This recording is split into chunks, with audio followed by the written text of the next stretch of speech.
भूतं च भव्यं च सर्वं यश्चाधितिष्ठति स्वर्यस्य च केवलं तस्मै ज्येष्ठाय ब्रह्मणे नमः। प्यारे देशवासियों, आज हम ये अनुभव करते हैं कि अपने देश पर एक बहुत बड़ा संकट तेजी से हमारी ओर बढ़ रहा है और उसका कारण है कि यहाँ का बहुसंख्यक समाज, जिसको आज हिंदू कहा जाता है, वह सबसे अधिक संकटग्रस्त होने वाला है। क्या क्या होने वाला है इसकी चर्चा बाद में करेंगे। पहले हम इस पर विचार करते हैं कि हिंदू कहते किसको हैं। कुछ लोग कहते हैं गर्व से कहो हिंदू हैं, तो पहले पता लगाना हिंदू क्या है। हिंदू हमारे किसी भारतीय प्राचीन ऋषियों के ग्रंथ में कई शब्द नहीं है। कुछ तो वेद में से हिंदू ढूंढने लग जाते, वो भी एक समुदाय विशेष के लिए। ये तो अनाड़ी लोगों का काम है। रामायण में, महाभारत में, उपनिषदों में, दर्शनों में, वेद में, ब्राह्मण ग्रंथों में कहीं कोई चर्चा नहीं, ये शब्द ही नहीं है। तो ये कहा जाता है कि यह शब्द विदेशियों ने दिया। सिंधु के इस पार रहने वाले हम लोगों को, हम भारतीयों को वो हिंदू कहा करते थे। स बोलना नहीं आता तो सिंधु को हिंदू कहने लगे, सिंधु के पार रहने वाले हिंदू कहने लगे। ये बड़ा बचकाना तर्क है। हमको हिंदू कहने लगे लेकिन सिंधु नदी को सिंधु ही कहते रहे। जब नदी का नाम ले सकते तो हमारा क्यों नहीं ले सकते थे।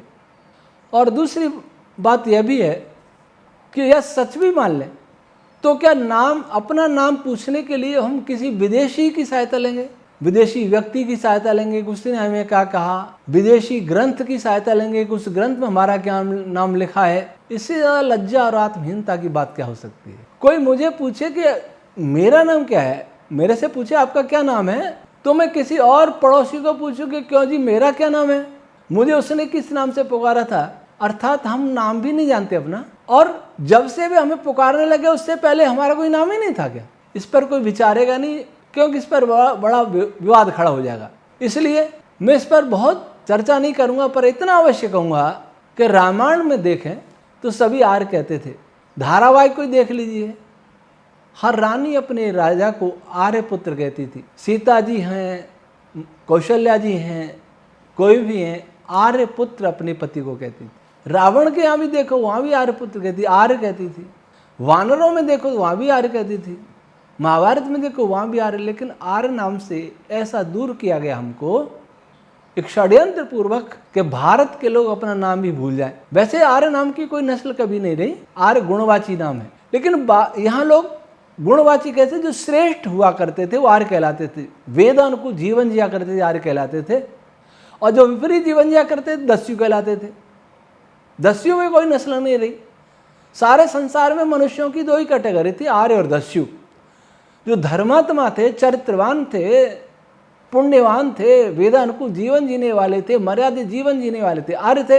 और विपरीत लुटेरे, डाकू, चोर, हिंसक, वो दस्यु कहलाते थे। भारत में आर्यों की संख्या अधिक थी, इसलिए इस देश का नाम आर्यावर्त था। फिर इस देश के रहने वालों को आर्य कहा जाने लगा, राष्ट्रीयता हुई आर्य। तो किसी ने भी ये कहा कि हिंदू कहने लगे, तो उससे पहले तो आर्य कहते थे। रामचरितमानस में भी हिंदू नहीं है, पुराणों में भी नहीं है, भविष्य पुराण को छोड़ करके शायद। लेकिन फिर भी कुछ लोग इतने पक चुके हैं कि वो सत्य सुनना ही नहीं चाहते। परंतु मैं यहाँ हिंदू और आर्य शब्द का विवाद लाके खड़ा नहीं कर रहा। वर्तमान में जो राष्ट्र की परिस्थिति है उसको देख करके, विश्व की परिस्थिति उसको देख करके, और जो हिंदू जिसको कहा जाता है उसकी परिस्थिति को देख करके हम ये मान लेते हैं कि चलो हम हिंदू ही हैं। मैंने कहा कि मान लेते हैं। ये क्यों मान लेते हैं, ये विवशता है हमारी मानने में। जैसे एक व्यक्ति आत्महत्या करने जा रहा हो, या अथवा इस पर गुंडों ने आक्रमण कर दिया हो, और वो अपना नाम ऐसा मानता हो जो ठीक नहीं है, अपने को पागल कहलाना पसंद करता हो, और उसका नाम मान लीजिए अच्छा है, उसका नाम मान लीजिए कमलेश है, लेकिन कमलेश उसे अच्छा नहीं लगता, वो पागल कहलाना ही अच्छा लगता है, और उसको बचाना है हमें, तो उसको यही कहेंगे पागल इधर आ जा, पागल कह के धक्का मार के भी रेल से कटने से उसे रोकिए, ये हमारा कर्तव्य है। उस समय नाम का झगड़ा नहीं करना। जो आज नाम का झगड़ा करते हैं उनसे भी विनम्र निवेदन करूंगा कि आप आर्य हिंदू का विवाद इस समय मत उठाइए अपने आर्य भाइयों, आर्य समाजी भाइयों से। और हिंदुओं से, आरएसएस वालों से कहना चाहूंगा, अगर कोई आर्य शब्द की बात करता है तो जरा पूछिए कि संकल्प पाठ जब करते हैं पौराणिक ब्राह्मण यज्ञ से पहले आर्यावर्त देश कहते हैं, हिंदू देश नहीं कहते हैं। जब आप संस्कार में आर्यावर्त देश कहते हैं तो फिर आर्य नाम से चिढ़ क्यों है? गर्व से हम आर्य, अगर आप ये कहने तो कितना अच्छा हो। नहीं कहेंगे कोई बात नहीं, आपकी हट पूरी करते हैं, क्योंकि आप पर, हम पर, सब पर खतरा है। क्योंकि जो आर्य थे वैदिक धर्म को मानने वाले थे, वैसे तो सारी दुनिया आर्य थी, कर्मों के अनुसार अलग हो गए, दस्यु बन गए, परंतु दस्युओं का कोई अलग धर्म ग्रंथ नहीं था। और उसके बाद जो राष्ट्रीयता आर्य होगी इस भारत के रहने वालों की, उन्हीं को आज हिंदू कहा जाता है।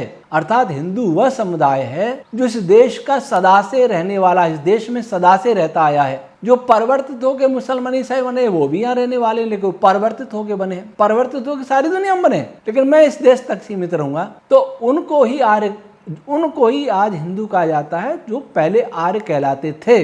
और इस आर्य, इस हिंदू वर्ग पर एक बहुत बड़ा संकट आने वाला है।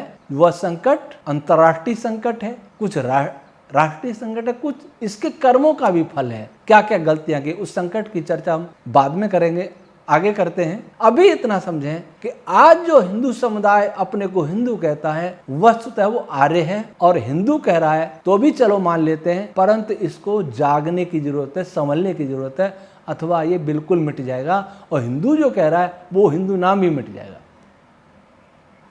आज आप एक शब्द बहुत सुन रहे हैं, सनातनी, सनातन धर्म, सनातन को बचाओ, सनातन को बचाओ। जो भी साधु सनातन की बात करता है, दूर दूर से लोग मुझे भी कहते हैं सनातन को बचाओ, सनातन को बचाओ, सनातन खतरे में है, पर सनातन कोई समझता नहीं।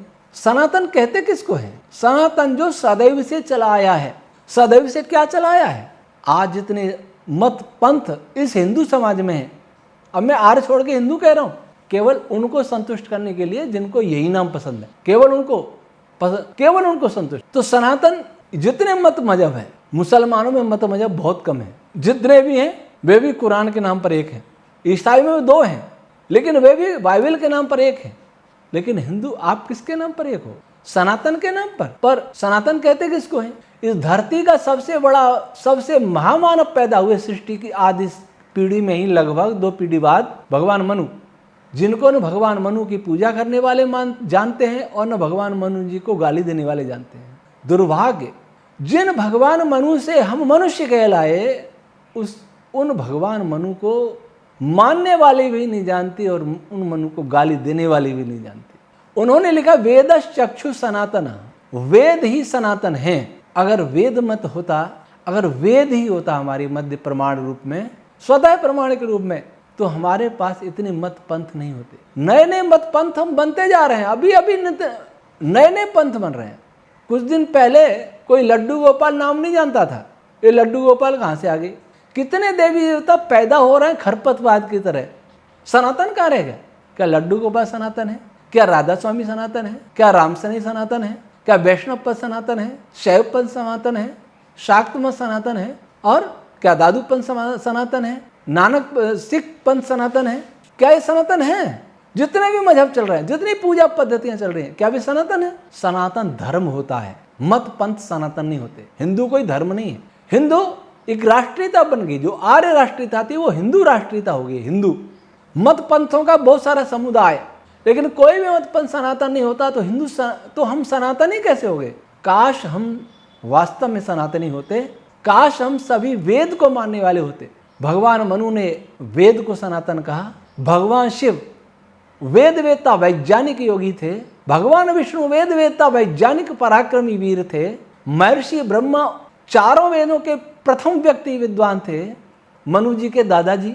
भगवान श्री राम के लिए वाल्मीकि जी ने कहा वेद वेदांग तत्व, वेद वेदांग विज्ञान के जानने वाले थे, विशेषज्ञ थे। भगवान कृष्ण जी के बारे में महर्षि व्यास जी ने कहा वेद वेदांग विज्ञान बलम चाप्य दिखम तथा अर्थात वेद विज्ञान के जानने वाले संसार के सबसे बड़े व्यक्ति थे अपने समय के। हनुमान जी के लिए महर्षि वाल्मीकि ने लिखा, चारों वेदों के विद्वान थे, वैज्ञानिक थे। हम इनकी पूजा करते रहे।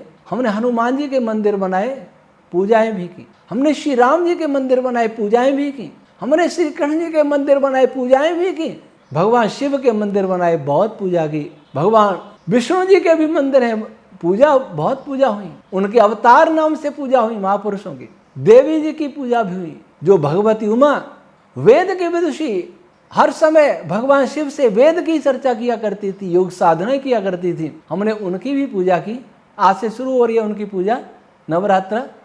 जिनकी हम पूजा कर रहे हैं वे सब वेद के विद्वान थे, वेद के उपासक थे, वेद के मानने वाले थे। और वेद हम हिंदुओं में से कहाँ गायब कर दिया? कौन था ऐसा? किसने हमसे वेद चुरा लिया? किसने हमको मूर्ख बना दिया? वेदमुख हमको किसने कर दिया? जिनकी पूजा की, जिनके चरित्र की पूजा नहीं की, चित्रों की पूजा की, मूर्तियों की पूजा की। इस कारण उनके चरित्रों को हमने दबा दिया, छुपा दिया। कोई षड्यंत्र हुआ मेरे हिंदू बंधुओं, आर्य बंधुओं, कोई षड्यंत्र हुआ हमारे साथ। ऐसा षड्यंत्र हुआ है, उस षड्यंत्र ने हमको हमारी जड़ से अलग कर दिया। वह जड़ जो मानवता की जड़ थी, सच्चे अर्थों में मानव थे, आर्य मानव थे, श्रेष्ठ मानव थे, उस जड़ से हमको अलग कर दिया, मत पंथों में बांट दिया।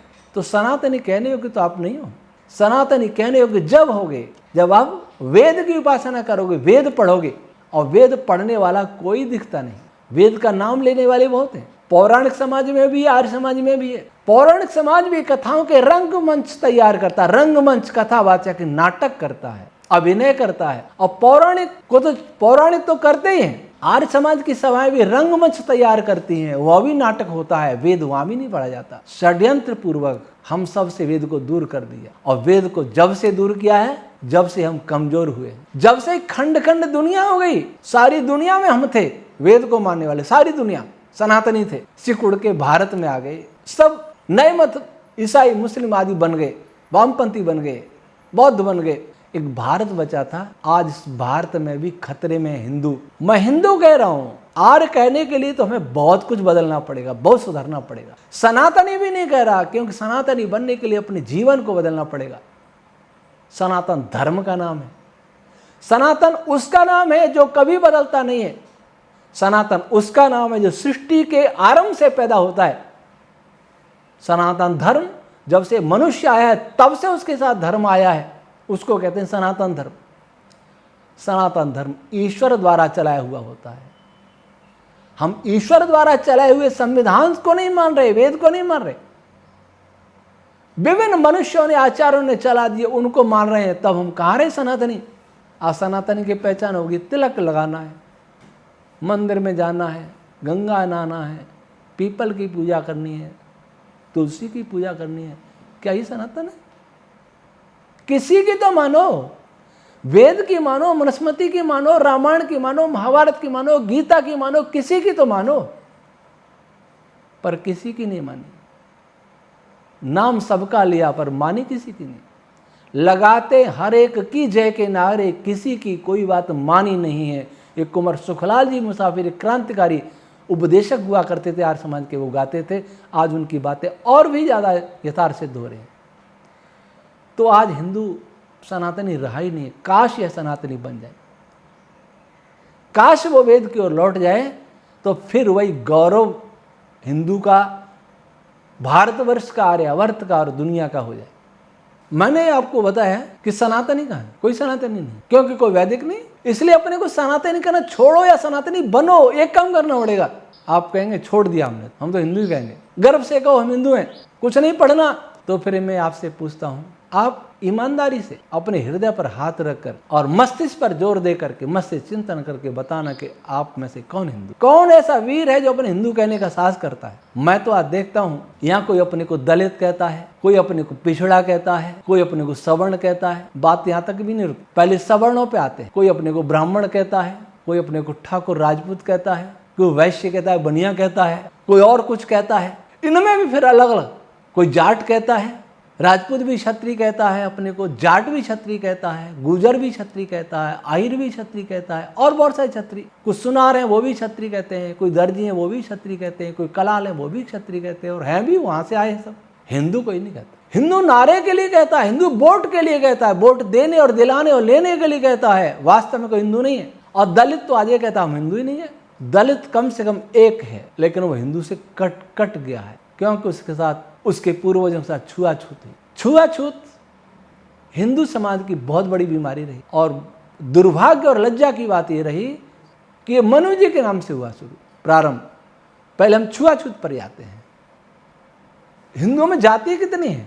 जब से मंडल कमीशन लागू हुआ, मंडल कमीशन की सिफारिश से लागू हुई, तब से तो कितनी जाति निकल पड़ी। पिछड़ा वर्ग में कितनी जाति। सवर्ण कहता है, जो अपने को क्षत्रिय कहता है, वो कहता है कि मुझे भी पिछड़ा मानो।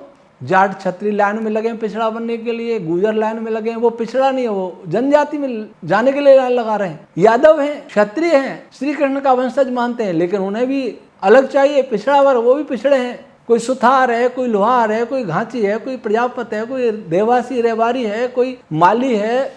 कहाँ हिंदू? धर्मशालाएं देखिए, माली धर्मशाला। हम पिछली बार सिरोही गए, कार्यक्रम करना था, तो सोचा माली धर्मशाला किराए पे ले लेते हैं। उन्होंने कहा हम तो केवल मालियों को ही देते हैं। हिंदू कहाँ है? नाम धर्मशाला और जाति से जुड़ा हुआ। राजपूत धर्मशाला, प्रजापत धर्मशाला, जाट धर्मशाला, जाट छात्रावास, राजपूत छात्रावास, चौधरी छात्रावास, रेवारी छात्रावास, पुरोहित छात्रावास, बिश्नोई छात्रावास, सुथार छात्रावास। कितने शर्म की बात है। इनके अलग अलग शमशान भी अलग। भागल भीम से हम भीमबाद जाएंगे तो आता है सुथार समाज मोक्ष धाम, गुणा भाट समाज मोक्ष धाम। मरने पर भी मारी जाती है, जिंदा होने पर भी मारी जाती है, जन्म लेने पर भी मारी जाती है। जो जातिवाद को गाली देते थे, छुआछूत को गाली देते, वे आज जातिवाद में बट गए। जरा सोचिए कि आप हर जगह जाति, ये जाति राजनीतिक दलों ने फैलाई है जातिवाद। बिना जाति के कोई काम नहीं होता। और हिंदुओं, आपकी समझ में नहीं आया कि कैसे राजनेताओं ने आपको खंड खंड किया है, किसी विदेशी के इशारे पर किया है। क्योंकि आप जातिवाद में नहीं फंसेंगे तो आप आपस में लड़के मरेंगे नहीं। अभी भरतपुर में देखो, पिता पुत्र में छिड़ गया युद्ध राज परिवार में। पुत्र कहता मैं राजपूत हूँ, कभी कहता कुछ हूँ, पिता जाट। क्या हो क्या गया है? आपस में टकराना, जाति के नाम पर टकराना, फिर हिंदू धर्म का झंडा लेके भगवान के हम हिंदू हैं, हम सनातनी हैं। कितनी लज्जा की बात है। जब समाज में बैठेंगे अपने को क्षत्रिय कहेंगे, फिर तहसील में जाकर सर्टिफिकेट मांगे, पिछड़ा वर्ग का सर्टिफिकेट चाहिए। किसने बनाया आपको पिछड़ा? क्यों बनना चाहते हैं पिछड़े? क्यों बनना चाहते हैं कोई दलित? आपको अपना स्वार्थ चाहिए। आपका स्वार्थ इसमें नहीं है कि आपका तात्कालिक कोई लाभ मिल जाए। आपका स्वार्थ इसमें है कि आपका अस्तित्व बहुत दिन तक बना रहे, आपकी ताकत बनी रहे। हो सकता है आपको इससे कुछ लाभ हो जाए, लेकिन भविष्य आपका अंधकार में है। जरा सोचिए, एक ही परिवार के लोग चार अलग अलग मत वाले हो जाएं, चारों अपने की अलग अलग पहचान बताने लग जाएं, उस परिवार का क्या होगा? ये हिंदू परिवार बिखर गया है, बिखर रहा है। असरों ने बिखेर दिया है। उन असरों की नीति को हमारी सरकारों ने लागू किया है, चाहे कांग्रेस हो, चाहे बीजेपी हो, चाहे तीसरा मोर्चा हो, चाहे चौथा मोर्चा हो, चाहे वामपंथी हो, कोई भी हो, सभी ने आपके साथ दुश्मनी जैसा किया है। दिखने में बहुत अच्छा लगता है, ये हमारे हिंदू कह रहे हैं, सनातनी कह रहे हैं, मंदिर बनवा रहे हैं। कौन है जो जाति से हमें मुक्त कर सकता है? और क्या मुक्त होना भी चाहते हैं इन नौकरियों के लिए? अगर आप जातियों से मुक्त नहीं हुए तो हिंदू समाज नहीं रहेगा। वैसे ही आप भारत में रह गए, वो भी दूसरी श्रेणी के नागरिक बन के जी रहे हैं आप। और अब ये जातियों में बट गए तो एक एक को मारा जाएगा। इसी ताक में हिंदू विरोधी लोग, कैसा प्रदर्शन हो रहा है अभी, क्या शहरों में क्या क्या हो रहा है, जातियों को लड़वाएगा। कोई जाति नेता आपको भड़का देगा। ये जितने भी आपके जाति नेता, जितनी सेना बनी है जाति के नाम पर, वे सभी देश के लिए, हिंदू के लिए घातक हैं। जातियों की सेना की अनुमति दे कौन रहा है? जातियों के नाम पर अधिकारियों के संगठन बने हैं, जातियों के नाम पर कर्मचारियों के संगठन बने हैं, जातियों के नाम पर व्यापारियों के संगठन बने हैं, जाति के नाम पर छात्रों के संगठन बने हैं। कहीं बचा है हिंदू? आपने मुसलमानों में देखा क्या? कहीं देखा? मुसलमानों में किसी, अब कहते हैं मुसलमानों में भी जातियां हैं। कुछ लोग संतोष करने के लिए कह देंगे उनमें भी बहुत जातियां हैं, उनकी जाति गणना करेंगे, उनकी भी जातियां आ जाएंगी। बहुत खुश हो रहे हैं कि उनकी जाति आ जाएंगी। उनका किसी जाति के नाम पर कोई मुसाफिर खाना है? मुस्लिम मुसाफिर खाना लिखा रहेगा, कहीं आपका हिंदू मुसाफिर खाना है, हिंदू धर्मशाला कहीं है, उसमें कहीं मुस्लिम छात्रावास है नहीं, मुसलमानों की किसी जाति का छात्रावास है, यहाँ तो जातियों के छात्रावास है। वह मुसलमानों के अलग अलग कोई कब्रिस्तान है क्या जाति के नाम पर? आपने जातियों के नाम पर कब्रिस्तान शमशान भी बना दिए, और वहाँ कोई लिखवाता है कि जाति, कोई कहता है कि मैं इस जाति का हूँ, वो मुसलमान कहता है, क्योंकि उसको यही बताया जाता है, और आपको जन्मते ही बताया जाता है तू इस जाति का है। और आप अपने को हिंदू मानते हैं, आर्य तो छोड़ दिया मानना, अगर आप हिंदू मानते हैं तो इस जातिवाद के इस दंश को निकाल फेंकिए। आरक्षण को आप हटा तो नहीं सकते, लेकिन आप मांग करना छोड़िए, क्योंकि जातिवाद, आरक्षण, छुआछूत सब ये मिक्स है। तो अभी हम इस पर चर्चा करते हैं कि आप में से मुझे तो कौन बताएगा, पर आप स्वयं सोचिए कि आप क्या हिंदू हैं? आप विवाह करते हैं तो कि हिंदू से करते हैं कि जाति ढूंढते हैं? एक मान लीजिए आप आर्य समाज से जुड़े हैं या किसी और से जुड़े हैं, क्या आप किसी जाति, अपने जाति वाले संगठन से नहीं जुड़े क्या? कहेंगे आज हमारे समाज का कार्यक्रम था इसीलिए नहीं आ पाए। वो समाज कौन सा है? हिंदू समाज तो नहीं है, आर्य समाज तो नहीं है, वो कोई और समाज है, वो जाति का समाज है। जाति होती है, जन्म से होती है, बिल्कुल सत्य, जाति बदली में नहीं जा सकती, पर जाति कहते हैं उसको जिसका जन्म प्रसव समान तरीके से होता है। समान जाति चेहरा दे के बताई जाती है, गाय की जाति, भैंस की जाति, घोड़े की जाति, गधे की जाति, मनुष्य की जाति, ये जातियां, ये जाति नहीं है राजपूत जात, गुजर, अहीर जाट और प्रजापन, चौधरी, विष्णु, ये जाति नहीं है। इनसे बाहर निकले, आर्य नहीं बने तो कम से कम हिंदू तो रहे, नहीं रहेंगे तो मिट जाएंगे, सब मिटेंगे। तब ये पहचान जो बता रहे हैं, अपनी अपनी पहचान, कोई अपनी पहचान की बात कर रहा है, हम अपनी पहचान कैसे हो दें? हमारी परंपरा से, ये परंपरा कुछ नहीं बचेगी। आप नहीं बचेंगे तो परंपरा कैसे बचेगी? कितनों को दुश्मन बनाएंगे। स्वजाति द्रोह हिंदुओं में ही है, मुसलमानों में नहीं है। जहां वे अकेले रहते हैं वहां तो लड़े लेते हैं, लेकिन दूसरों के लिए एक है, लेकिन हमारे यहाँ कभी एक नहीं हो। इसलिए अपने को अगर कहना ही है हिंदू, तो जाति संकीर्णता से दूर हट, जाति के लिए ऊंचा नीचा, ऊंच नीच भेदभाव बंद करिए, और अपने को बड़ा बताने की कोशिश मत करिए। सबको बड़ा बताने की कोशिश करिए, हम सब बड़े हैं, हम सब महान पूर्वजों की संतान है, हम सब ऋषि मुनि और राजा महाराजाओं की संतान है, ऐसा कहना प्रारंभ करिए तो बच पाएंगे, नहीं आप सब मिट जाएंगे। आज जो जाति नेता हैं, मैं उनसे भी निवेदन करूंगा, जो जातियों के सामाजिक कार्यकर्ता हैं, उनसे भी निवेदन करूंगा कि आप अपनी पीढ़ी को क्या दे के जा रहे हैं? अपनी पीढ़ी में विष दे के जा रहे हैं, उनके विचारों में विष भर रहे हैं ताकि वो लड़के मर सके। हम एक नहीं रहे थे इसलिए गुलाम हो गए, राजा आपस में लड़ने लग गए, गुलाम हो गए। कोई से गुलामी नहीं माना, पूरी गुलामी नहीं सही, लेकिन वो आके शासक तो बने ही। क्यों बने? आपस में लड़ रहे थे, एक दूसरे से घात कर रहे थे। आज वह घात चरम सीमा पर है। तब राजा ही लड़ रहे थे, आज जनता लड़ रही है, देश गृह युद्ध की ओर जा रहा है। ये जातियां लड़ेंगी और मुस्लिम ईसाई आग में घी डालेंगे, वामपंथी, और फिर वे मारेंगे, हम आपस में मरेंगे और वे भी मारेंगे। जरा सोचिए आपकी पीढ़ी को क्या होगा। आपकी पीढ़ी हिंदू पैदा होगी कि जाट, राजपूत, गुजर, अहीर, प्रजापत, चौधरी पैदा होगी? क्या पैदा होगी? दलित पैदा होगी। उसका भविष्य क्या होगा? जरा सोचिए। आप तो चले जाएंगे, जो बुजुर्ग लोग हैं वो चले जाएंगे। आगामी पीढ़ी के लिए एक ऐसा भारत दे के जा रहे हैं, एक ऐसा समाज दे के जा रहे हैं। समाज नहीं, असल में समाज नहीं होगा, अराजकता होगी। हर ओर खून बहेगा, खून बहेगा, आपस में मरेंगे, विदेशी मारेंगे, स्वदेशी मारेंगे, अपने मारेंगे, पराये मारेंगे। ऐसा खूनी तांडव होगा, ऐसा भविष्य दे के जा रहे हैं। और हमारे धर्मगुरु है ना, ये आग में घी डाल रहे हैं। शंकराचार्य कहते हैं ब्राह्मण ही कथा कर सकता है, यादव नहीं कर सकता। विवाद हुआ था, ब्राह्मण कौन है को बताता ही नहीं है। वेदों का विद्वान ही तो ब्राह्मण होता है, चाहे वो कहीं पैदा हुआ हो। नहीं, उन्हें तो जन्म से चाहिए ब्राह्मण। वे आग में घी डाल रहे हैं। जिनका काम था इस हिंदू जाति को बचाना, वही हिंदू जाति को मारने में लगे हैं, और उन हिंदुओं की दक्षिणाओं पर ही ऐश्वर्य भोग रहे हैं। जितने बड़े बड़े धर्माचार्य हैं, अरबपति हैं, कोई कोई तो खरबपति हैं, करोड़पति तो बहुत सारे होंगे।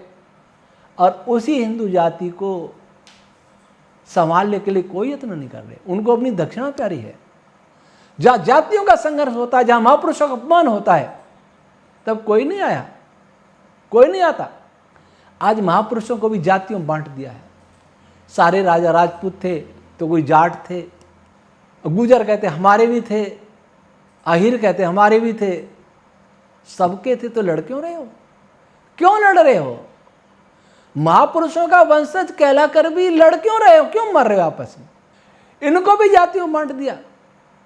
अब तो क्रांतिकारी जो स्वतंत्रता सेनानी थे, अंग्रेजों के विरुद्ध स्वतंत्रता संग्राम हुआ था, उसके क्रांतिकारियों को भी जातियों में बांट दिया। राजनेताओं में को भी जातियों में बांट दिया। अभी आपने देखा ऑपरेशन सिंदूर हुआ था। एक व्योमिका सिंह सैनिक, वो वायुसेना की अधिकारी थी, शायद ग्रुप कैप्टन थी या क्या थी, या स्क्वाड्रन लीडर थी। उन्होंने प्रेस कॉन्फ्रेंस की। सिंह देखा तो राजपूत ने सोचा ये राजपूत है।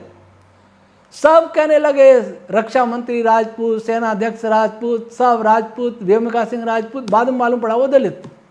सब जगह जाती, कितना गिनेंगे हम? एक कहता है महाराणा प्रताप हमारे राजपूतों के, क्या वो ये चाहते हैं कि दूसरे महाराणा प्रताप की पूजा ही न करें? कोई कहता जाट सूरजमल, क्या जाट ये चाहते हैं कि दूसरे सूरजमल की पूजा ही न करें? यादव के श्री कृष्ण हमारे, तो क्या वो चाहते हैं दूसरे उनकी पूजा ही न करें? कहाँ जाओगे आप? मुसलमान और ईसाई बढ़ाना चाहते हैं अपने परिवार को। 100 देश ईसाइयों के हो गए भारत विश्व में, 56 देश मुसलमानों के हो गए, 56-57। हमारे सारी दुनिया थी, हमारा एक भी नहीं रहा। नेपाल था वो भी गया था हाथ से। भारत भी सेक्युलर हो गया। वास्तव में सेक्युलर नहीं, हिंदू विरोधी है। सेक्युलर का अर्थ आज हिंदू विरोधी है। कैसे हुआ है? हमने महापुरुषों को भी जातियों में बांट दिया। तलवारें चल रही है कि महापुरुष हमारे के हमारे। कोई नहीं मानता कि हिंदुओं के, कोई नहीं मानता इस देश के कौन है हिंदू। कुछ तो हमें शर्म आनी चाहिए हिंदू कहने में, क्योंकि हिंदू है ही नहीं। ये तो काल्पनिक शब्द हो गया हिंदू। हिंदू को है कौन? सबकी तो अपनी जाति है। धर्म लिखेंगे हिंदू तो धर्म हिंदू होता नहीं है। हिंदू है तो बताइए उसका ग्रंथ क्या है? मुसलमानों का धर्म ग्रंथ है कुरान, ईसाइयों का बाइबल, आपका क्या है? गीता। गीता से पहले क्या नाम था अपना? गीता से पहले हम नहीं थे क्या? तो इस काल्पनिक शब्द जैसा भी है इसको भी बचा के रखो। इस जाति के जंजाल से मुक्त हो जाओ। और जो भी आपका नेता जाति के नाम पर भड़काता है उसका बहिष्कार आप नहीं किया तो आपका विनाश हो जाएगा। नेता तो अपनी जेब भर लेंगे, सुरक्षा की व्यवस्था भी कर लेंगे, आपकी सुरक्षा करने कोई नेता नहीं आएगा, भड़काने आ जाएगा। और भड़काएगा भी अपनों के विरुद्ध, दूसरों के विरुद्ध नहीं कहेगा। अब जो अंतर्राष्ट्रीय जाति सम्मेलन होते हैं, अभी हम गए थे तो देखा अंतर्राष्ट्रीय वैश्य सम्मेलन, अंतर्राष्ट्रीय जाट सम्मेलन, अंतर्राष्ट्रीय गुर्जर दिवस देखा एक अजमेर में, अंतर्राष्ट्रीय आदिवासी। ये षड्यंत्र, नया शब्द अंग्रेजों ने लाया, कम्युनिस्टों ने लाया। तो ये यहाँ का आदमी हमारा पड़ोसी, हमारा नहीं है। अमेरिका में बैठा हमारी जाति का हमारा है। घर में आग लगेगी तो अमेरिका वाला नहीं बचाएगा, पड़ोसी बचाएगा। उसकी जाति देखोगे क्या? डॉक्टर की जाति देखते हो क्या? शिक्षक की जाति देखते हो क्या? आपातकाल में कोई एक्सीडेंट हमारा साथ दे उसकी जाति पूछते हो क्या? विदेश में बैठा हमारा कैसे हो गया, हमारा पड़ोसी पराया कैसे हो गया, ये कभी सोचा? घर में 4 गुंडे आ जाएं, चोर आ जाएं, कौन बचाएगा? अमेरिका यूरोप वाला, वहाँ बैठा हमारा भाई जिसको हमने हमारा भाई माना है जाति से, या पड़ोसी बचाएगा? पड़ोसी दुश्मन हो गए और दूर बैठे हमारे भाई हो गए। इस पागलपन से हम हिंदू नष्ट हो जाएंगे। इसलिए इस पागलपन को छोड़ें, सोचें कि आप कहाँ जा रहे हैं, कैसे भविष्य का निर्माण कर रहे हैं, इस देश का क्या बनाने जा रहे हैं आप। बंधुओं और बहनों, अभी श्री राम मंदिर की प्राण प्रतिष्ठा हुई 2022 में, शायद 22 था। बहुत सारे मंदिर हैं। किसके मंदिर हैं? हिंदू मंदिर। क्या बताया जाता है? हिंदू मंदिर। उनमें क्या होता है? मस्जिद में मुसलमान जाके नमाज पढ़ते हैं, एक साथ मिलते जुलते चर्चा करते हैं, कुरान पढ़ते हैं, शिक्षा मिलती है कुरान की। बाइबल की शिक्षा चर्चों में मिलती है। आपके मंदिरों में शिक्षा कौन सी है? मंदिर में गए, शिवलिंग के ऊपर दूध चढ़ाया और आगे वो नाली में जाएगा, दुर्गंध आएगी। फूल चढ़ाए, पानी चढ़ाए, सिर झुकाए, तिलक लगाए, घंटा बजाए और आगे। क्या शिक्षा मिली आपने हिंदू समाज के लिए? क्या भला हुआ? आपके मंदिर जो कभी शिक्षा के केंद्र हुआ करते थे, गुरुकुल हुआ करते थे, गौशालाएं हुआ करती थी, वहां अस्त्र शस्त्र की शिक्षा दी जाती थी, आज मंदिरों में क्या है? सोने के फाटक हैं श्री राम मंदिर में, अयोध्या में, बहुत भारी भारी सुना है। पहले भी सोना हमने मंदिरों में रखा, लूट के ले गए और फिर लूटे। सोना रक्षा नहीं करेगा, शिक्षा रक्षा करेगी। आपके पास शिक्षा कहाँ है? हमारे मंदिरों में शिक्षा नाम की कोई वस्तु है क्या? क्या कहेंगे? तिलक लगाइए, जनेऊ पहन लीजिए, इस प्रकार से ये कर्मकांड कीजिए, गंगा स्नान करना है, सुबह उठते ही कराग्रे वसती लक्ष्मी कर मध्य सरस्वती, ये कब करना है? ये कुछ सिखा देंगे कर्मकांडी। वो भी सबको नहीं सिखाएंगे। कुछ तो कहेंगे इनको तो अंदर प्रवेश ही नहीं करने देना, उसकी चर्चा या छोड़े। पर मंदिरों में शिक्षा कहाँ है? मंदिरों में हिंदुत्व की रक्षा की चर्चा कहाँ है? मंदिरों में न यज्ञ होता है, मंदिरों में न गौशाला है, मंदिरों में न शिक्षा है। फिर कौन सा सनातन है? कौन सा हिंदू है? यज्ञ नहीं, संध्या नहीं, गाय नहीं, वेद नहीं, हिंदू क्या है फिर? कैसे मंदिर? और इन मंदिरों में धन भरा हुआ है और धन पर कुंडली मारे कुछ लोग बैठे हैं और सरकार ने भी उनको नियंत्रण ले रखा है। किसी मस्जिद पर सरकार का नियंत्रण नहीं, गुरुद्वारों पर नहीं है, चर्चों पर नहीं है, लेकिन हिंदू मंदिरों पर अधिक, बड़े बड़े मंदिरों पर सरकारी नियंत्रण है। अच्छा, जो कहते हैं सरकारी नियंत्रण हटाओ, ये भी मांग होती है, मांग उचित भी है, तर्कसंगत भी है, पर हटा करके उस धन का क्या किया जाए ये कोई नहीं बताता। आपका धन किस काम आ रहा है? मंदिर भव्य बन जाएगा, लोग देखने आएंगे, और ज़्यादा दान आएगा और भव्य बन जाएगा, बहुत बड़ी बड़ी करोड़ों अरबों की एफडियां पड़ी रहेंगी, उससे हिंदू धर्म का उद्धार क्या हुआ? क्या शिक्षा मिली? क्या कोई हिंदू मंदिर ये बताता है कि आप जातिवाद से दूर रहो, आप एक रहो, आप वेद पढ़ो, यज्ञ करो, गाय पालो, गाय का दूध पियो, आत्मरक्षा के लिए अस्त्र शस्त्र की विद्या लो? क्या कोई बताता है? जब नहीं बताता है तो किस काम के मंदिर? मस्जिद देखिए, सब कुछ बताया जाता है, कुरान क्या कहता है, और किले नुमा बनाई जाती हैं, पूरी योजना से बनाई गई है कि उसमें छुपने वाले को मारा नहीं जा सके और वहां अंदर रहने वाले मीनारों पर खड़े होकर कुछ भी कर लें। एक रणनीति के तहत सामने जैसे युद्ध करना है, किले हैं, इस प्रकार से बनाई जाती है। हमारे मंदिर भाग के जाओ तो सिर्फ छुपाने की भी जगह न मिले, एकदम खुले। अर्थात उन्होंने सोचा ही नहीं कोई लूटेगा तो कैसे बचेंगे, कोई शिक्षा नहीं है। इसलिए जो मंदिर में बैठे लोग हैं, मंदिरों की जो ट्रस्टी हैं, मंदिरों के जो पुजारी हैं, मंदिरों, वे सोचे इस बात को कि जो भक्तों से दान ले रहे हैं उसकी क्या उपयोगिता है। धर्मशाला बना देंगे ताकि लोग वहाँ ठहरेंगे, वो और दान देंगे। सब कुछ योजना केवल मंदिर की आय बढ़ाने की हो रही है। उस मंदिर से किसी, अगर कोई मंदिर में आता है ऐसा गरीब हिंदू, क्या मंदिर उसकी सहायता करता है? मुसलमान ज़कात के नाम पर देते हैं, मुसलमानों को सहायता भी करते होंगे, ईसाई भी करते होंगे, लेकिन हिंदू किसकी करता है? कोई हिंदू नहीं पढ़ पा रहा, क्या कोई मंदिर उसे पढ़ाता है? क्या कोई धर्मगुरु पढ़ा सकता है? कोई हिंदू बीमार है, उसके पास पैसे नहीं है चिकित्सा कराने के लिए, क्या कोई हिंदू मंदिर उसकी सहायता कर सकता है? कोई ट्रस्ट सहायता कर सकता है? नहीं करेगा। वो कथाएं करेगा ताकि और धन प्राप्त हो सके, वो और मूर्तियां लाके लगा देगा ताकि और दक्षिण आ सके।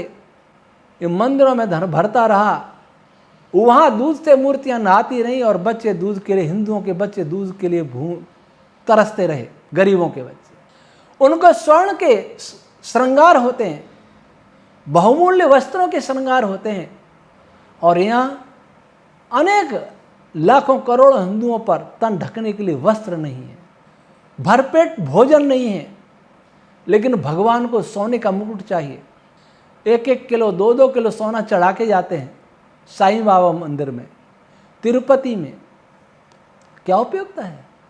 जो मंदिर अपने धन से इस हिंदू समाज को संगठित न कर पाए, इन हिंदुओं की गरीबी को दूर न कर सकें, हिंदुओं में व्याप्त अशिक्षा और विषमता को दूर न कर सकें, कमजोर हिंदू की सहायता न कर सकें, उन मंदिरों की क्या उपयोगिता है?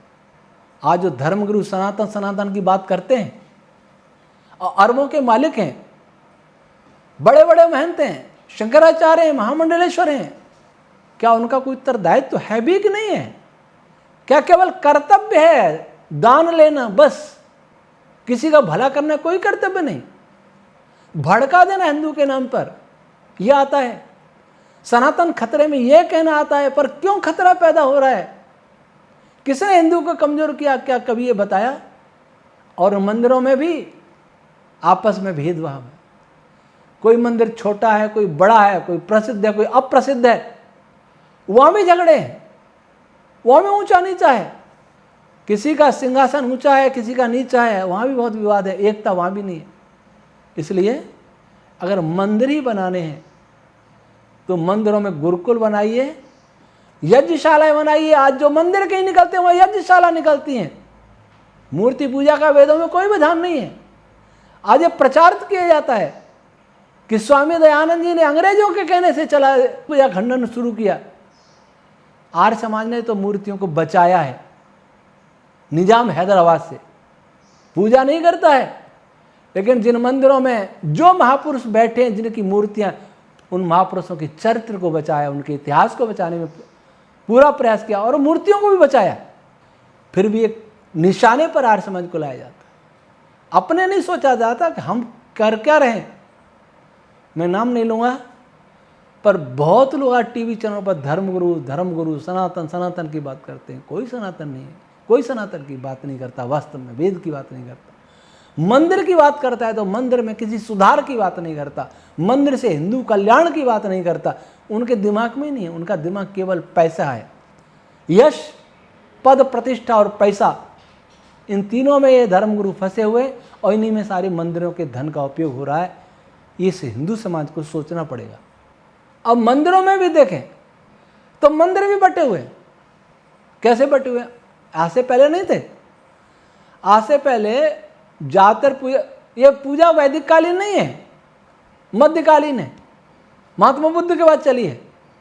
और कई मूर्तियां थी तो वो पूजा नहीं होती थी, ईश्वर मान के पूजा नहीं होती थी। तो सुंदरता के लिए चित्र लगा लें, मूर्तियां लगा लें, यज्ञशालाएं हुआ करती थी, पाठशालाएं हुआ करती थी। और फिर बाद में जब चली तो शिव जी के मंदिर थे, श्री राम श्री कृष्ण इनके मंदिर थे, कई भगवान विष्णु के मंदिर होंगे, हनुमान जी के मंदिर। आज कितने मंदिर हैं? आज तो अलग अलग जातियों के देवता बन गए। अब सुथार अपने को विश्वकर्मा का वंशज मानते हैं, विश्वकर्मा मंदिर बना लिए। मालियों ने संत लक्ष्मीदास जी को हुए, उनके मंदिर बन गए। प्रजापतियों ने सरिया देवी के मंदिर बन गए।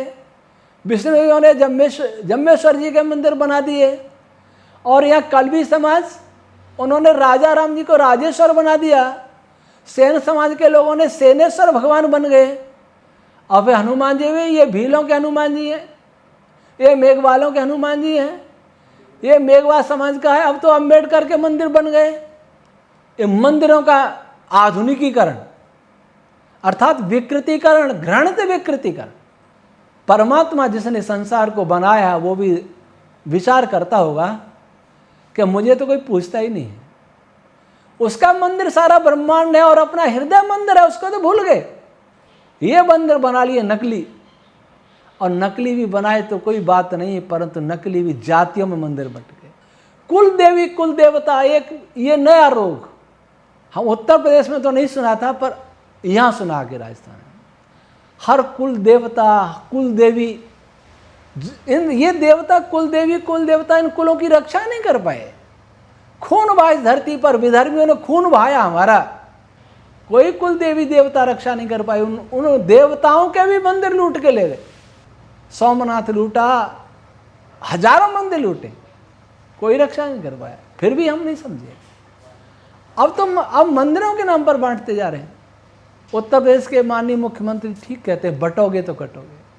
अच्छा वाक्य है, पर कितनों ने अपनाया? उनको तो बीजेपी का आदमी बता देते हैं। ये बीजेपी की बात नहीं है, बटोगे कटोगे एक बहुत सार्वजनिक सूत्र है, सार्वभौमिक सूत्र है, सर्वहितकारी सूत्र है। कोई भी समाज हो, परिवार हो, राष्ट्र हो, अगर बटेगा तो कटेगा। और हम सब ने कटने की ठान रखी है। और जब कटेंगे तब याद आएगा, तब कोई बचाने वाला नहीं मिलेगा। इसलिए अभी से सिद्ध हो जाए क्या है, मंदिरों को बनाने से पहले सोच लीजिए, जाति सूचक मंदिरों को हटा दीजिए। आज एक जाति वाला मंदिर बनेगा, वो बहुत भव्य होगा, और वहीं महादेव जी बिठा दिए जाएंगे थोड़ी सी जगह में। अर्थात ब्रह्मा विष्णु महेश श्री राम श्री कृष्ण हनुमान जी से बड़े हो गए ये देवता, ये जाति वाले देवता। फिर कहते हैं हम हिंदू हैं। लज्जा आनी चाहिए, हम लोगों को लज्जा आनी चाहिए।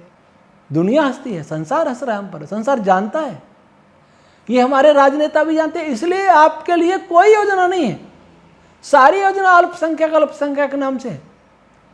और जो कुछ योजना है तो जो एक है, दलित एक है, तो उनके नाम से योजना, आपके लिए कोई योजना नहीं। जो एक रहेगा, क्यों हम सारे हिंदू एक हो जाए। अगर हिंदू एक हो गए, वास्तव में हम सनातनी बन गए, तो सारी मानव जाति को सुधार सकते हैं, सब सनातनी हो सकते हैं। पर हम तो बने। इसलिए आत्मा से निरीक्षण करिए, सोचिए। अब हम इस पर विचार करते हैं कि दलित समाज के साथ जो भेदभाव हुआ, ब्राह्मण क्षत्रिय वैश्य शूद्र 4 विभाजन थे, वर्ण विभाजन, जाति नहीं है। वर्ण किसको कहते हैं? जो चुना जाता है, स्वीकार किया जाता है कि मुझे ब्राह्मण बनना है, मुझे क्षत्रिय बनना है, मुझे वैश्य बनना है, मुझे शूद्र बनना है। ब्राह्मण होता पढ़ने पढ़ाने वाला, सबसे ज़्यादा त्यागी हो, जितने सबसे ज़्यादा त्यागी तपस्वी होता था, महाविद्वान योगी हुआ करता था, वेदों का विद्वान। जो महाविद्वान भी होता था, योगी भी होता था, लेकिन बलवान और अन्याय के विरुद्ध लड़ने वाला शूरमा होता था, न्याय की रक्षा करने वाला होता था, कमजोर की रक्षा करने वाला होता, उसे क्षत्रिय कहा जाता था। सैनिक वर्ग था, शासक वर्ग था। और जो विद्वान ब्राह्मण क्षत्रिय से कम होता, लेकिन विद्वान वेदों का होता, अन्य विद्याओं का भी विद्वान होता। वेद में वैसे सब विद्या है, लेकिन कृषि और पशुपालन व्यापार में उसकी विशेषज्ञता होती, उसमें उसकी रुचि होती, उसको वैश्य कहा जाता था। और जो तीनों ही काम योग्यता पूर्वक नहीं कर सकता, वो शूद्र श्रमिक कहलाता था। कौन सा ऐसा देश है संसार में जिसमें 4 वर्ण आज नहीं है? क्या वामपंथियों में नहीं है? पढ़ाने वाला, शासक, सैनिक, व्यापारी, किसान और लेबर। क्या पूंजीवादी देशों में नहीं है? सब देशों में है। फिर भी विरोध मनु जी का किया जाता है। और मनु जी ने यह भी कहा था कि जो कमजोर है उसको सबसे कम दंड मिले, भले ही उसका समान अपराध हो। अगर समान अपराध किया है तो ब्राह्मण को शूद्र से कितने गुना दंड है? 8 गुना दंड मिलना चाहिए समान अपराध पर। क्षत्रिय को 4 गुना मिलना चाहिए और वैश्य को 2 गुना दंड मिलना चाहिए। तो मनु शूद्र के हितैषी थे कि विरोधी थे? आज तो सबको समान है, और समान होता भी नहीं है, कहने को समान है। नेताजी जेल में रहेंगे, सारी सुविधाएं मिलेंगी, मजदूर जेल में रहेगा, कोई सुविधा नहीं मिलेगी। नेताजी को जमानत मिल जाएगी, पैरोल पर छूट जाएंगे, मजदूर नहीं मिलेगा, उसको जो कोई जमानत नहीं होगी। वो संविधान अच्छा मनु जी का कि ये संविधान अच्छा आपका तथाकथित संविधान? अब प्रश्न यह आता है कि जातिवाद समाप्त हो जाए, जो देश में जिनका शोषण हुआ, जो गरीब हैं, कमजोर हैं, उनका भला कैसे हो? वो राष्ट्रीय विचारधारा में कैसे आवे? राष्ट्रीय विचारधारा में तो है, वो सबके साथ मिलके, सबके साथ प्रतिस्पर्धा में कैसे भाग ले सकेंगे? एक सफाई कर्मचारी है, सड़क पर मांगने वाले हैं, पहाड़ों में रहने वाले, जिनको आज आदिवासी नाम दे दिया षड्यंत्र पूर्वक, वास्तव में वनवासी हैं, पर्वती हैं, जिनके बच्चे आज भी विद्यालय नहीं जा पाते। मैं उदयपुर जाता हूँ तो रास्ते में देखता हूँ, जिनकी पढ़ने की उम्र है, वो रास्ते में ककड़ी बेच रहे हैं और कुछ फल बेच रहे हैं, जंगल में से ला रहे हैं, सीताफल बेच रहे हैं। कहीं बेचारे टकरा भी जाते होंगे वाहन में। मुझे बहुत दया आती है कि सारे खरीद लूँ, सबसे खरीद लूँ, पर कैसे खरीदूँ? मैं भी कोई धनी तो नहीं हूँ, मैं कोई ऐसा धर्मगुरु तो नहीं हूँ जैसे और धर्मगुरु हैं, व्यवसायी, करोड़पति, अरबपति, खरबपति, वैसा तो मैं नहीं हूँ। मेरे पास तो पैसा नहीं है सबकी खरीद लूँ। अगर मेरे पास पैसा होता तो मैं गरीब रहने नहीं देता किसी को। मुझे हमारे शिष्य कहते हैं कि आपके पास पैसा इसलिए तो नहीं है कि आप सब बांट देते। मैं उद्योगपति होता तब भी मैं ऐसा ही करता और अच्छी तरह करता, वो तो मेरा पैसा होता फिर। तो इनका भला कैसा हो, ये एक बहुत बड़ा प्रश्न है। आरक्षण नहीं होता तो समाज इनको कैसे जीने देता, बात सत्य है। पर जरा सोचिए, डॉक्टर अंबेडकर जी आरक्षण से नहीं गए थे ऊपर, आर्य समाज ने पढ़ाया था, राजाओं ने पढ़ाया था, भूल गए इतिहास। योग्यता होती है अपने आप जाते ऊपर। आरक्षण का तात्पर्य हम योग्य नहीं है फिर भी हमें चाहिए, योग्यता में छूट, सेना पुलिस में जाएगा तो सीना में छूट, लंबाई में छूट। क्यों? वो कमजोर भी लड़े लेगा क्या? क्या बिना पढ़ा भी चिकित्सा कर लेगा क्या? कम पढ़ा भी, कम योग्य भी बड़े बड़े बांध बना लेगा तो बांध फूटेंगे, बाढ़ आएंगे, रोगी मरेंगे। तब प्रश्न उठता है कि वास्तव में उनका भला कैसे हो? उनका भला करने का आज तक सोचा किसने? हो सकता है डॉक्टर अंबेडकर जी ने सोचा हो, इसलिए सुना। वो कहते आरक्षण की बैसाखियों पर दलितों को हमेशा के लिए नहीं खड़ा रखा जा सकता। ये तो बैसाखी है, बैसाखी पे चलते रहते पैर खराब हो जाएंगे। लेकिन अब ये अधिकार हो गया। आज आरक्षण वर्ग संघर्ष का औजार बन गया और राजनेताओं के लिए वोट लेने का एक बहुत बड़ा साधन बन गया और इन जातियों को लड़ा मारने का भी एक हथियार बन गया राजनेताओं के हाथ में और विदेशियों के हाथ में। मुझे लगता है राजनीति सारी विदेशों से प्रेरित है। ये हिंदू लड़े, हिंदू मरे, हिंदू कटे, फिर इस्लाम और ईसाईयत विश्व में शासन करे, वामपंथ शासन करे। ये होगा अगर आप इसी के लिए लड़ते रहे तो। एक व्यक्ति आरक्षण को मूंछों का प्रश्न मानता है, मूंछों पर ताप दे करके, पगड़ी सुंदर बांध करके तहसील में जाता होगा कि मेरा पिछड़ा वर्ग का सर्टिफिकेट दो। लज्जा नहीं आती क्या? सोचता नहीं क्या? अधिकार। अब वही प्रश्न अभी वही है कि जो गरीब है, कमजोर है, उसका कैसे उत्थान हो, वो कैसे जाए? उसके लिए सबसे अच्छी व्यवस्था भगवान मनु ने और ऋषि दान ने बताई। उसको संक्षेप में आप सुने, अगर आप उसको सुन लें ध्यान से तो मैं विश्वास है, दावा है कि आप में से कोई आरक्षण नहीं मांगेगा। आरक्षण मांगे केवल अफसरों के बच्चे और नेताओं के बच्चे, वो मांगेंगे, दूसरा कोई नहीं मांगेगा। जो केवल अपना ही पोषण चाहते हैं, अपने वर्ग का नहीं। मेवाड़ में देखो, जनजाति में कितने लोग आगे बढ़ रहे हैं। सवाई माधोपुर, करौली, जयपुर, यहाँ के मीणा बहुत सारी सर्विस में है। उनमें भी बट गए, कुछ वर्ग बहुत आगे बढ़ गए, कुछ वर्ग वैसे ही पड़े, उनको कोई नहीं पूछता है। और जिनकी संख्या कम है वो संघर्ष कर लेते हैं, जिनकी संख्या नहीं है वो नहीं कर पाते। जो आगे पढ़ लेते हैं उनके बच्चे आरक्षण का लाभ लेते रहते हैं।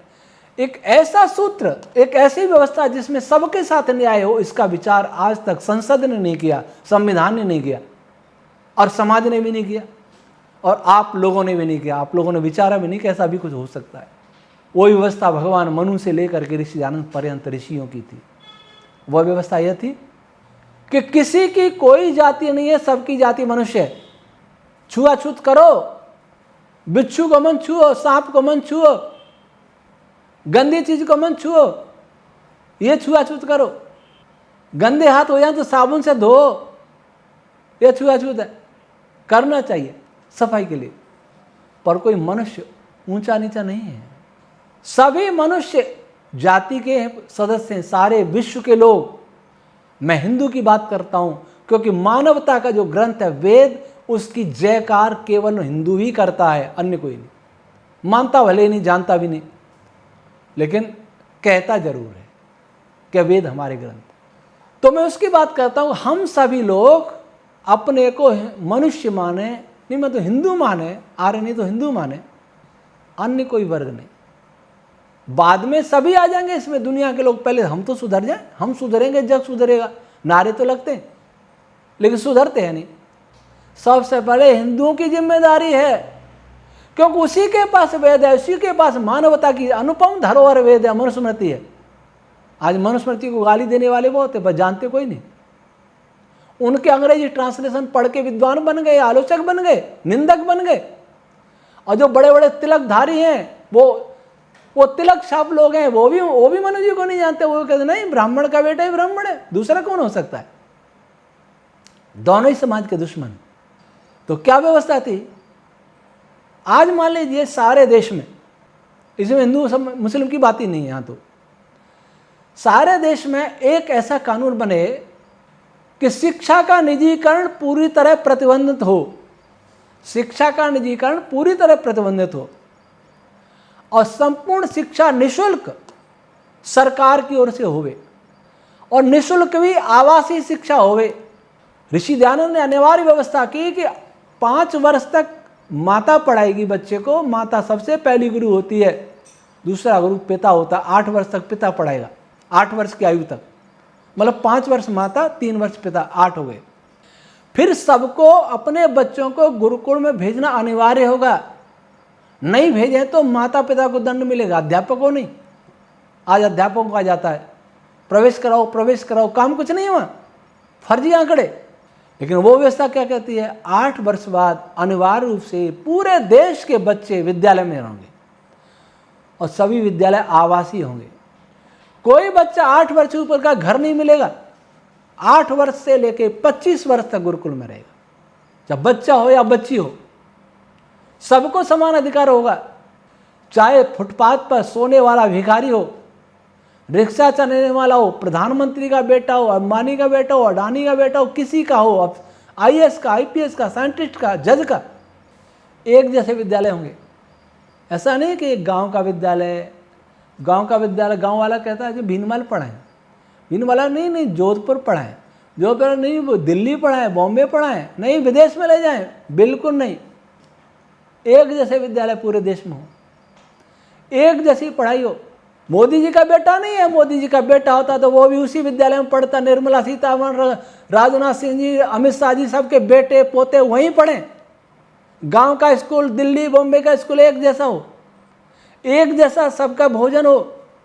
हर आज जिसको सफाई कर्मचारी उसका बच्चा हो, भिखारी का बच्चा हो, किसी का बच्चा हो, कोई दलित वलित कुछ नहीं, कोई नाम ही मिटा दीजिए।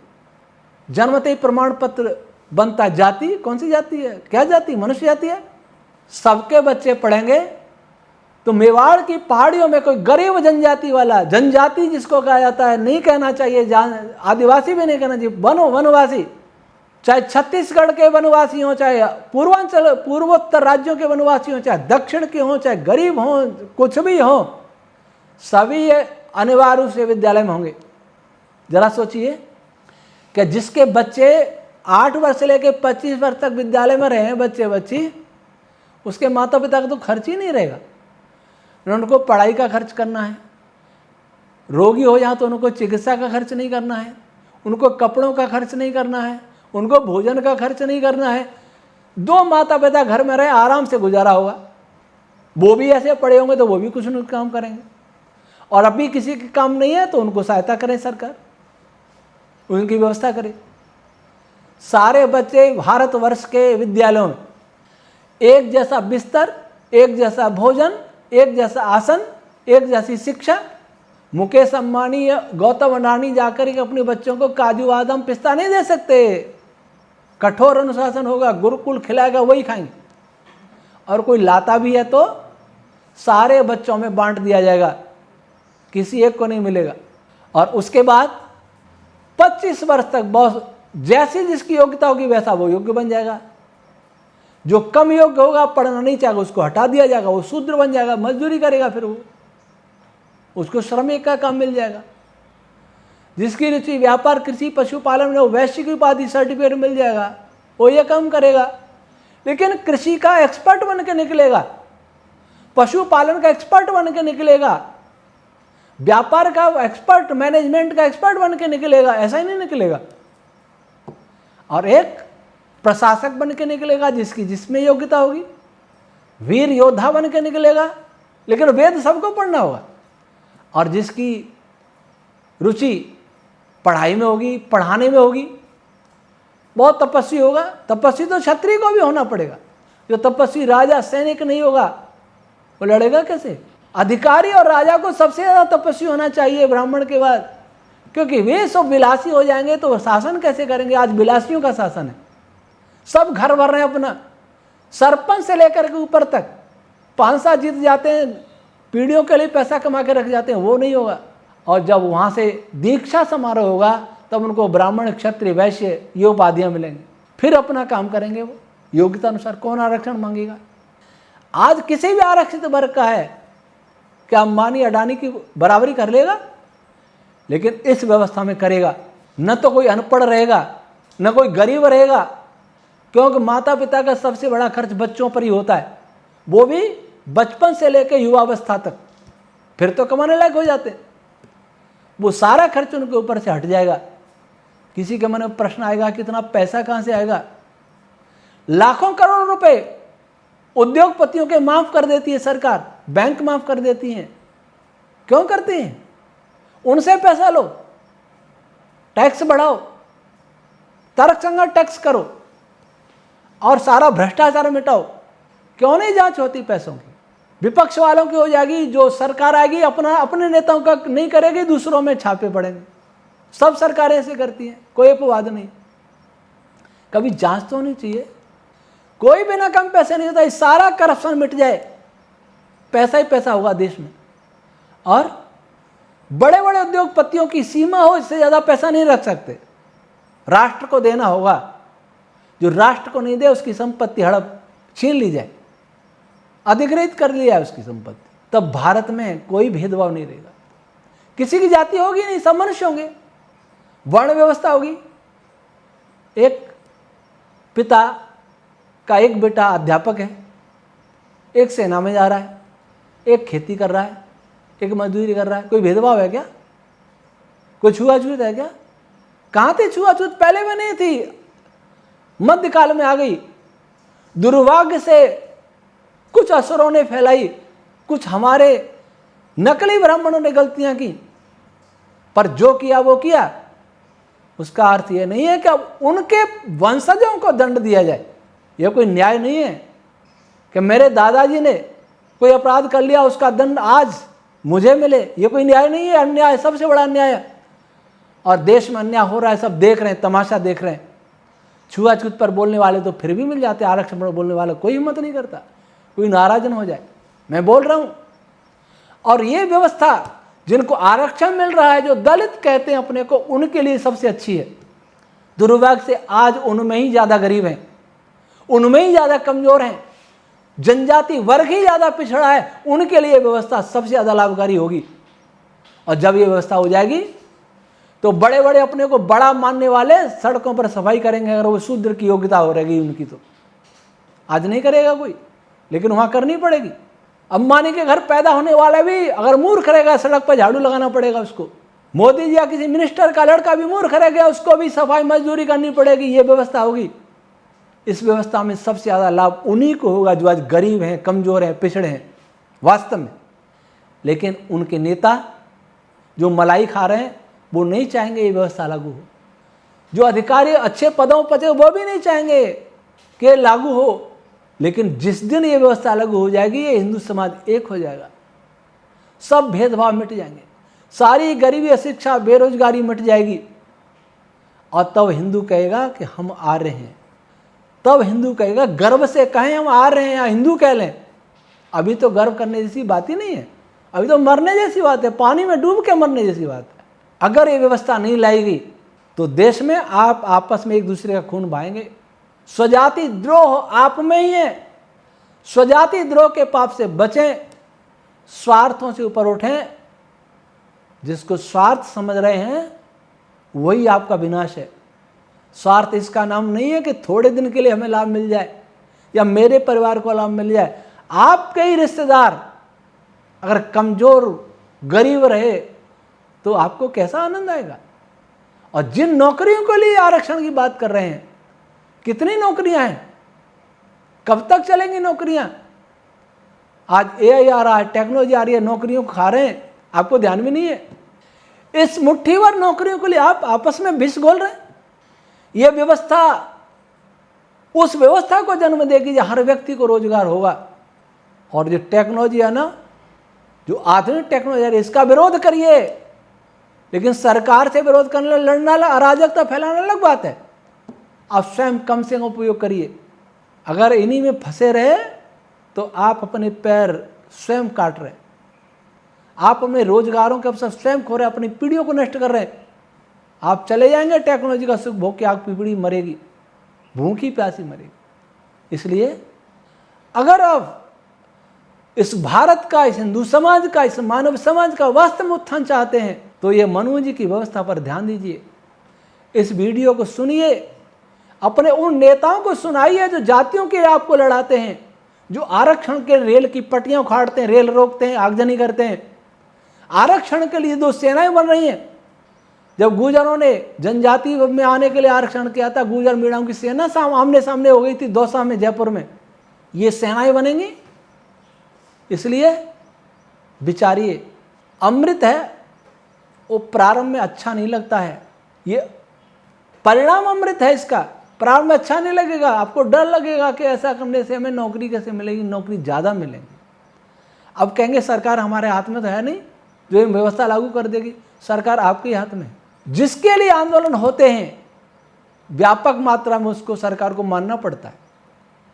लोकतंत्र में सरकारें जनता की इच्छाओं से चलती हैं, जनता क्या चाहती है। कभी कभी थोपी भी जाती है सरकार, थोप भी देती है अपनी इच्छाएं, तब आपका विरोध करिए। आप संगठित हो करके अपने अपने संगठनों के तले कहिए कि हमें ये व्यवस्था चाहिए, आरक्षण नहीं चाहिए, हमें जाति व्यवस्था नहीं चाहिए, ये व्यवस्था चाहिए। तो संभव है सरकार भी विचार करे, और नहीं करे तो बाध्य करो, शांतिपूर्वक बाध्य करो, अराजकता नहीं। पर आप मन में बिठा तो लो कि आप जाति से, आरक्षण से मुक्त हो गए कि नहीं। केवल छुआछूत की बात करते रहे तो भी समाज बचने वाला नहीं है। पहले छुआछूत ने मिटा दिया समाज को, अब आरक्षण मिटा देगा, ये भी तो छुआछूत है। ये सरकारी छुआछूत है, राजनीतिक छुआछूत है, इसको कौन मिटाएगा। पर दूसरे लोग अपने को सवर्ण कहने का दम भरने वाले लोग भी ये कब त्यागेंगे कि मैं बड़ा हूं, ऐसा ये ढोंग कब छूटेगा। उनसे भी तो ढोंग छूटना मुश्किल है। सारे कुएं में नहीं, समुद्र में भांग पड़ी है। इसलिए इस भांग को निकालिए अगर बचना है तो, नहीं देश और हिंदू समाज को मारने के लिए तैयार हो जाइए। रोने वाला भी नहीं रहेगा कोई, क्योंकि जो मारेंगे वो तो रोएंगे नहीं, वो तो खुश होंगे। अभी आपको सोचना है कि उनको खुश करना है या अपने को बचाना है। आज आरक्षण बढ़ाने वाले बहुत हैं, मांगने वाले बहुत हैं, पर आपने कभी सोचा कि जो नेता बीमार होते हैं वो विदेश में क्यों भागते हैं। कोई नेता सोचता है कि मैं तो अपनी जाति वाले से ही चिकित्सा कराऊंगा। कोई आरक्षण लाभ लेने वाला ये सोचता है क्या कि योग्य डॉक्टर से नहीं, मैं तो आरक्षण वाली जाति अपने वर्ग के डॉक्टर से आरक्षण चिकित्सा कराऊंगा, भले वो योग्य नहीं हो। एक व्यक्ति आरक्षण के कारण अयोग्य चिकित्सक बन गया और उस जीवन में उसके हाथ से 500 मौत होगी मान लीजिए, या केस बिगड़ गई। उसमें बहुत सारे वो भी हो सकते हैं जिस वर्ग से वो आया है। तो एक व्यक्ति को नौकरी देने के लिए कितने व्यक्तियों की हत्याएं की हैं, कौन दोषी है। एक व्यक्ति अयोग्य है, आपने इंजीनियर बना दिया, बड़ा डैम बनाया, डैम फूट गया, हजारों लाखों लोग पीड़ित हुए, सैकड़ों लोग मर गए, पशु बह गए, संपदा नष्ट हुई। उसमें वे भी बहुत सारे होंगे जो आरक्षित वर्ग से हैं। किसका भला हुआ।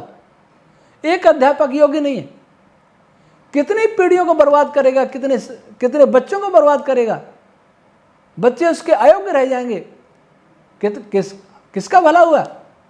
और एक व्यक्ति सवर्ण कहा जाता है, जैसे ब्राह्मण, खेती नहीं है, मंदिर पूजा कर्मकांड से अपना गुजारा करता था, वो बंद हो रहे हैं, आटा मांगते मैंने देखा है, उसका बच्चा योग्य है, आज वो दलित हो गया है।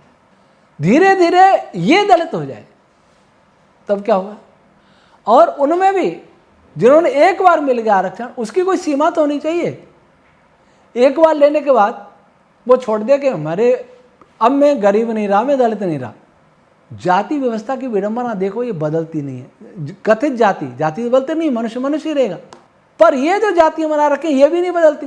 तो इसको तो आरक्षण ये अगर राष्ट्रपति बन जाए तो भी मैं दलित, प्रधानमंत्री बन जाए तो भी मैं पिछड़ा, IAS बन जाए तो भी पिछड़ा दलित।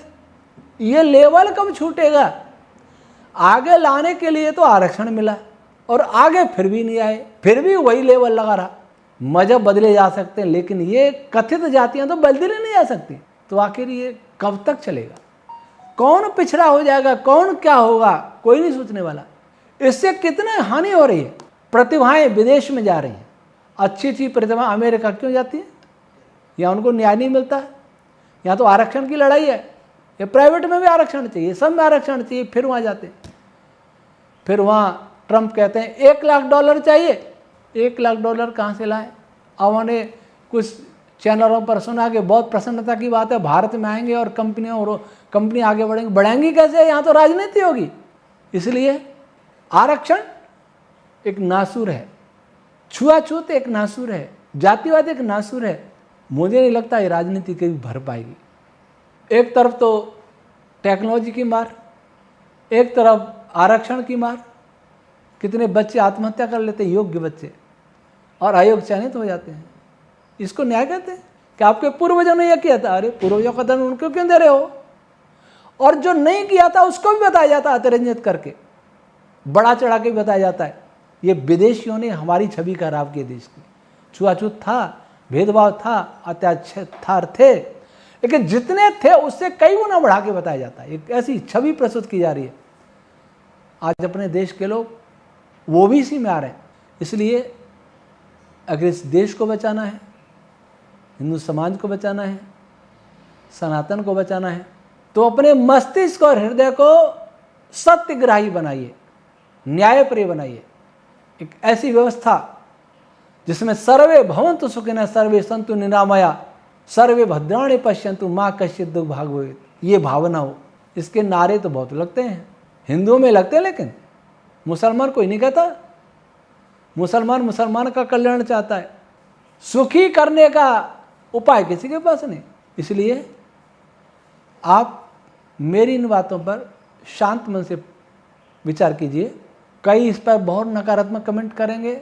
नकारात्मक कमेंट करने वाले ज़्यादातर अनपढ़ होंगे, भले ही वो अपने को बहुत बड़ा पढ़ा मानते हों, लेकिन जिनके रग रग में जातिवाद का जहर भरा हुआ है वो बोलेंगे, बात तो करेंगे जाति नहीं होनी चाहिए, लेकिन वे जातिवाद के सबसे बड़े पोषक हैं। जातिवाद मिटाने के लिए बहुत दृढ़ इच्छा शक्ति चाहिए, बहुत पवित्र मस्तिष्क हृदय चाहिए। पवित्र हृदय और मस्तिष्क की न्याय व्यवस्था को समझ सकता है, वही न्याय कर सकता है, वही न्याय को स्वीकार भी कर सकता है, वही सबका हित सोच सकता है। अगर हम अपना हित सोचते रहे तो आपका हित भी नहीं होगा और राष्ट्र भी मिट जाएगा, हिंदू समाज भी मिट जाएगा, सनातन धर्म भी मिट जाएगा। ये हम सबका साझा उत्तरदायित्व है कि हम इसको बचाएं। आज इतना ही। ओम शम।